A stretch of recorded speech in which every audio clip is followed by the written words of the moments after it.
મિત્રો, મારી યુટ્યુબ ચેનલના આજના લેક્ચરમાં આપનું સ્વાગત છે।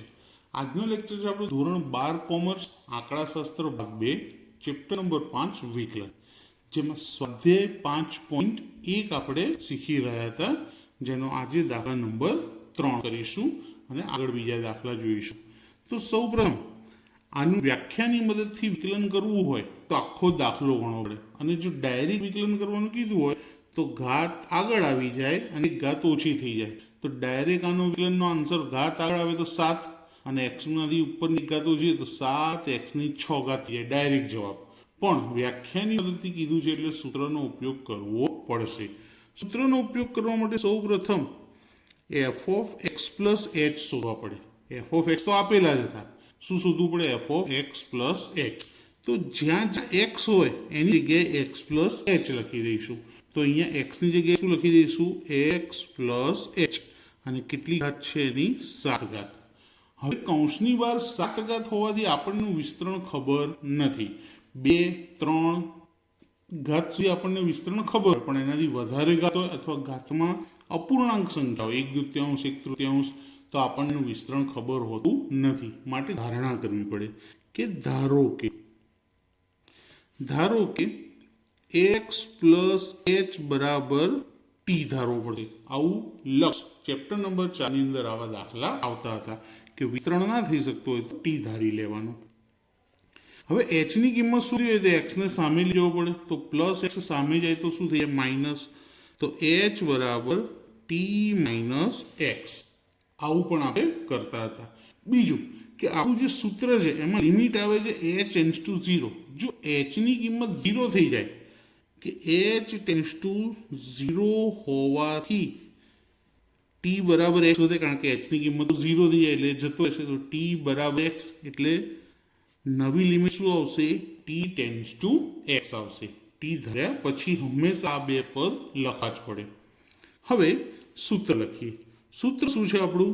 કે f ડેશ x બરાબર limit h tends to 0 f of x plus h minus f of x upon h, આ આપણું સૂત્ર છે।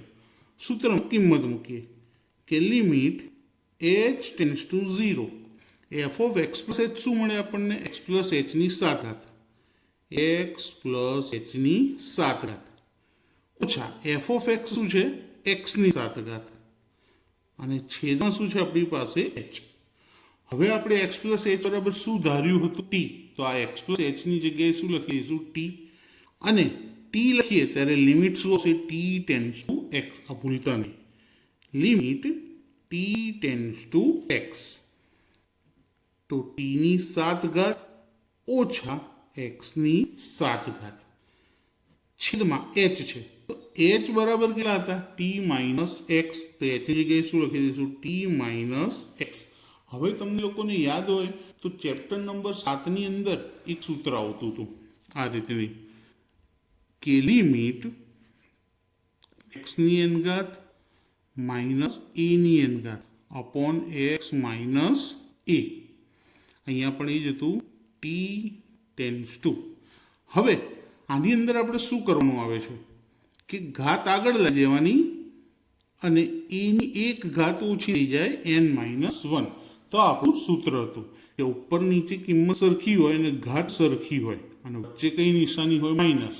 તો ઘાત આગળ લઈ દેવાની અને ઉપર એક ઘાત ઓછી કરવાની। સેમ સ્ટેપ આપણે અહીંયા આગળ કરીશું। તો અહીં પણ ઘાત આગળ આવશે, તો ઘાત કેટલી છે? 7, તો 7 આગળ લઈએ અને x ની એક ઘાત ઓછી કરીએ એટલે 7 ઓછા 1, તો 7x ની 6 ઘાત, બાદ બાકી શું આવશે? 7x ની 6 ઘાત। તો આનો આન્સર લખી દઈએ કે f of x બરાબર x ની 7 ઘાત, તો f ડેશ x બરાબર 7x ની 6 ઘાત। જો ઘાત આગળ આવી ગઈ ને ઓછી થઈ ગઈ, આ ડાયરેક્ટ પદ થઈ શકે આવી રીતે। હવે આપણે જોઈએ દાખલા નંબર 4। તો મિત્રો ચોથો નહીં, 5મો દાખલો જોઈએ, કારણ કે ત્રીજો અને 5મો બંને સેમ દાખલા છે। કેમ? ગણીશું એટલે ખબર પડી જશે। જો હવે એફ ઓફ એક્સ બરાબર શું આપ્યું છે અહીંયા? ઘનમૂળમાં એક્સ. ઘનમૂળ દૂર કરવું હોય તો એક્સની ઉપર કેટલી ઘાત લખાશે? તો 1/3 ઘાત.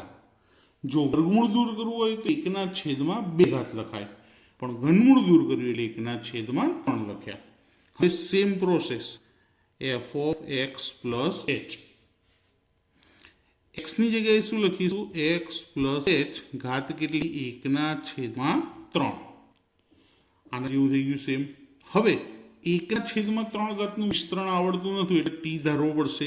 તો ધારો કે એક્સ પ્લસ એચ બરાબર ટી. જો તમારે એચની કિંમત શું થયું તો એક્સને સામે લઈ જવો પડે, તો માટે એચ બરાબર ટી માઇનસ એક્સ. અને એચ ટેન્સ ટુ 0 હોય છે સૂત્રમાં, કે એચ ટેન્સ ટુ 0 હોવાથી એચની કિંમત તો 0 થઈ જાય, તો ટી બરાબર એક્સ, એટલે કે ટી ટેન્સ ટુ એક્સ થઈ જશે. હવે સૂત્ર લખીએ જે રીતે આમ લખ્યું હતું સેમ. એફ ડેશ એક્સ બરાબર limit H tense two 0 F of X plus H minus F of x અને આખાના છેદમાં એચ. હવે એક્સ પ્લસ એચની જગ્યાએ આપણે એક્સ પ્લસ એચની કિંમત આપણે મળી ગઈ હતી કે એક્સ પ્લસ એચની 1/3 ઘાત. તો લિમિટ એચ ટેન્સ ટુ 0 અને એક્સ પ્લસ એચની કેટલી ઘાત? 1/3 માઇનસ એફ ઓફ એક્સ એટલે શું છે? એક્સની 1/3 અને છેદમાં શું છે? એચ. હવે આપણે એક્સ પ્લસ એચની જગ્યાએ ટી ધાર્યો તો તે આની અંદર મૂકી દઈશું. તો ટી મૂકીએ એ વખતે લિમિટ બદલાશે, ટી ટેન્સ ટુ એક્સ થઈ જશે. એક્સ પ્લસ એચને ટી ધાર્યો તો ટીની 1/3 ઘાત ઓછા એક્સની 1/3 ઘાત છેદમાં એચ બરાબર છે ટી માઇનસ એક્સ. હવે આગળનું સૂત્ર મુજબ આપણે શું જોઈશું કે અહીંયા શું લખ્યું ટી ટેન્સ ટુ એક્સ. તો સૂત્રમાં અહીંયા લખીને બતાવ્યું હતું તમને કે limit X tends to A એક્સની એન માઇનસ એની N upon X minus A. તો ઘાત આગળ આવી જશે અને એક ઘાત ઓછી થઈ જશે. સેમ પ્રોસેસ અહીંયા આગળ જેમ આમાં કરી હતી એ જ રીતે અહીંયા પણ અહીંયા એક થોડીક મુશ્કેલીનું સર્જન થઈ શકે તેમ છે. જો કેવી રીતે? પહેલાં તો ઘાત આગળ લાવીએ, 1/3 ઘાત આગળ લાવે. હવે એક્સની જે ઘાત હતી એમાંથી એક શું કરવાનો છે? માઇનસ. હવે માઇનસ તો ત્યારે ખાસ ધ્યાન રાખજો, પૂરેપૂરી વિગત લખીએ અહીંયા. જો એક્સની હવે બાદબાકી કરવાની છે. તો બંનેના છેદ સરખા નથી, એટલે કે અહીંયા છેદમાં 3 છે, આનો છેદ છે જ નહીં. તો ચોકડી ગુણાકાર થશે. તો 1 ઓછા 3 એકા 3 અને આખાના છેદમાં 3. હવે બાદબાકી કરીએ કે 1/3, 1માંથી 3 જાય તો -2 અને છેદમાં કેટલા હતા? 3. તો એક્સની કેટલી ઘાત આવી? -2/3. હવે વિકલનનો નિયમ છે કે ઘાત માઇનસ રાખવાની નહીં, એટલા માટે ઘાતને પ્લસ કરવી હોય તો 1/3 એની સાથે 1/, એક્સની 2/3 ઘાત. તો પદ અંશમાંથી છેદમાં લાવી દીધું તો ઘાત માઇનસ શું થઈ ગઈ? પ્લસ. એ જ રીતે જો પ્લસ હોય તો માઇનસ થઈ જાય, પણ અહીંયા માઇનસ હતી એટલે આપણે પ્લસ કરી દીધી.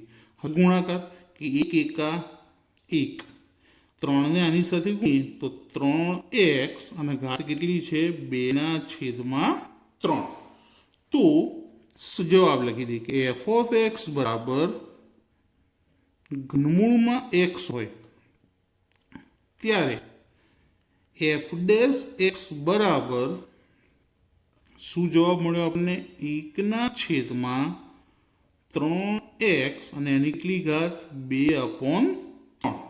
આ ઘનમૂળમાં એક્સ છે એની જગ્યાએ તમે 1/3 ઘાત પણ લખી શકો. બંને સેમ જ કહેવાશે. તો આપણો આન્સર આવ્યો. મિત્રો આ વિડીયો ખાસ જોઈ અને લખી લેજો, 2 વાર લખજો. કારણ કે આ દાખલા આ સ્વાધ્યાયના સૌથી વધારે ટફ ગણાય છે, ત્રીજો અને પાંચમો. અને આ દાખલો પૂછાય તો એક પણ માર્ક કોઈ વિદ્યાર્થીનો જવો જોઈએ નહીં. તો મિત્રો, વિડીયો કેવો લાગ્યો મને કોમેન્ટમાં જરૂરથી જણાવજો. અને આના જેવું જ જે દાખલા મેં અત્યારે તમને ગણાવ્યા તેના જેવા બે ઉદાહરણના દાખલા સેમ આના જેવું. ઉદાહરણ નંબર 2 જેમાં તમને ઉદાહરણ નંબર 3 જેમાં તમને f(x) બરાબર x ની n ઘાત આપેલી છે, જેનું વિસ્તરણ ના ખબર હોય. અને બીજું ઉદાહરણ નંબર 4 જેમાં f(x) બરાબર વર્ગમૂળની અંદર x લખેલો છે, એટલે એની ઘાત કેટલી કહેવાશે? x(1/2 ઘાત). તો આ બંને ઉદાહરણ તમે આ બે દાખલા પરથી જાતે ગણી શકો. જો તમને આ ઉદાહરણ આવડી જાય તો કેટલા વિદ્યાર્થીઓને આવડી જાય મને કોમેન્ટમાં જરૂર જણાવજો. અને આજનો વિડીયો મિત્રો તમને પસંદ આવ્યો તો લાઈક કરજો, તમારા ફ્રેન્ડ્સને શેર કરજો અને ચેનલને સબસ્ક્રાઈબ કરવાનું ભૂલતા નહીં. Thank you.